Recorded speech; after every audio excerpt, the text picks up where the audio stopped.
तर तुम्हालाही उन्हाळ्यात रोज रोज भाजी करायचा खूप कंटाळा येतो आणि काय करायची भाजी याचे खूप प्रश्न पडतात.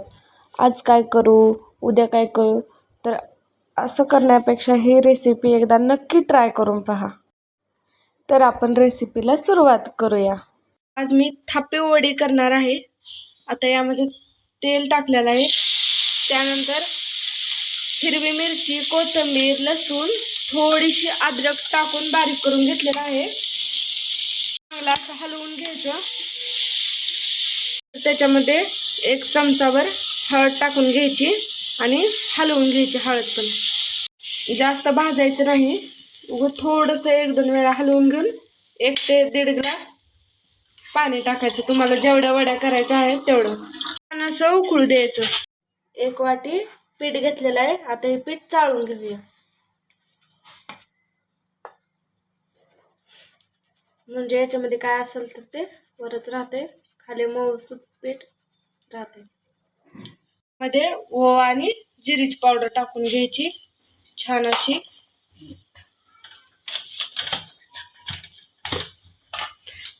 चवीपुरतं मीठ टाकायचं थोडंसं.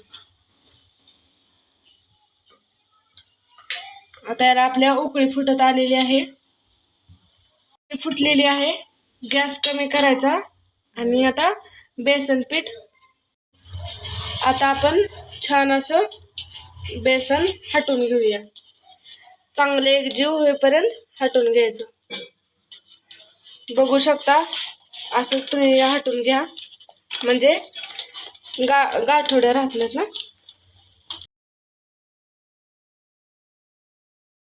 बेसन छान असं घेतलेलं आहे टाकून आणि असं हटवून घ्यायचं.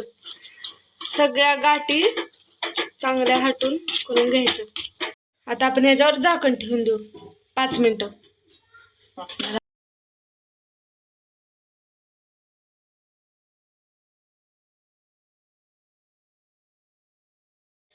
किंवा 10-15 मिनिटं शिजेपर्यंत ठेवून घ्यायचं. मिनिटांना बघू शकता आता आम्ही ताट काढलेलं आहे.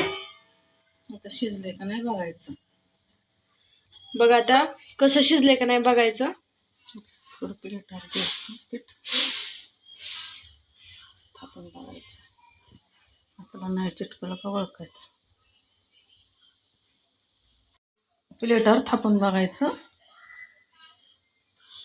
नाही चिटकलं का शिजलं म्हणायचं.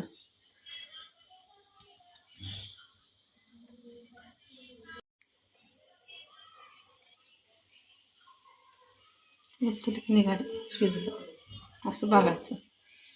नाही की शिजलं. आता बघू शकता आम्ही कसं बघितलं शिजलेलं. आता आपण थापून वड्या, याच्या वड्या थापू. आपण तेल लावून घ्यायचं थोडंसं.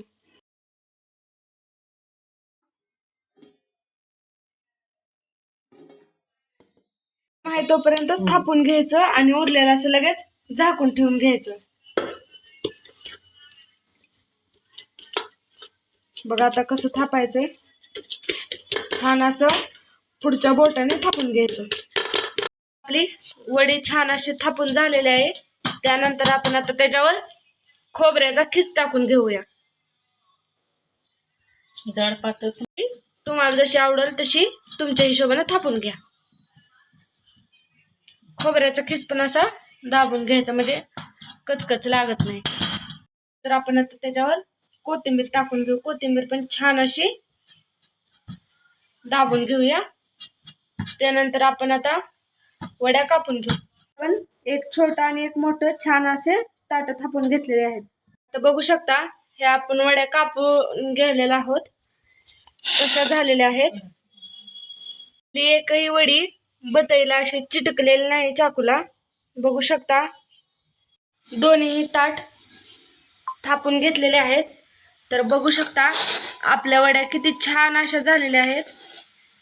चवीला पण आता खूप मस्त झालेल्या असतील. आता आपण वड्या करून घेतलेल्या आहेत. त्यानंतर आपण आता वड्या सोबत खाण्यासाठी रस्सा करूया. तर मी एक कढई घेतलेली आहे. कढईमध्ये 1 ते 2 चमचे तेल टाकलेलं आहे. तेल चांगलं गरम झालं त्यामध्ये आपण टाकायचं जिरे मोहरी, त्यानंतर कढीपत्ता टाकायचा,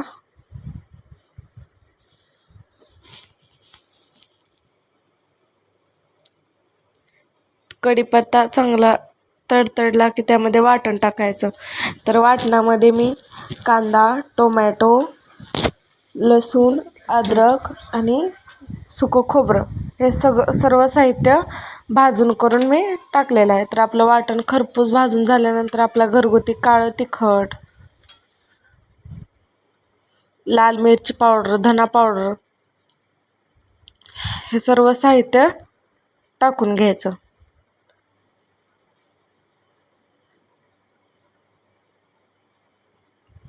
नंतर थोडासा गरम मसाला टाकायचा आणि पाणी टाकून थोडंसं शिजू द्यायचं.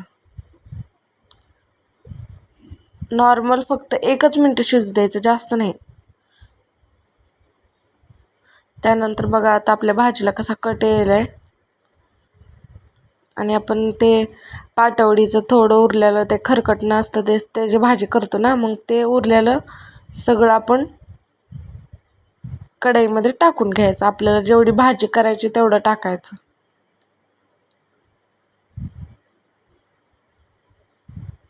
त्यानंतर चवीपुरतं मीठ टाकायचं आणि 5 मिनटं चांगलं गरम होऊ द्यायचं. थोडीशी कोथिंबीर. तर आपली त्यानंतर पाटवडी रस्सा थाळी तयार आहे. तर तुम्हाला माझी रेसिपी कशी वाटली हे मला नक्की कमेंट करून सांगा. अशाच नवनवीन व्हिडिओमध्ये भेटूया. बाय.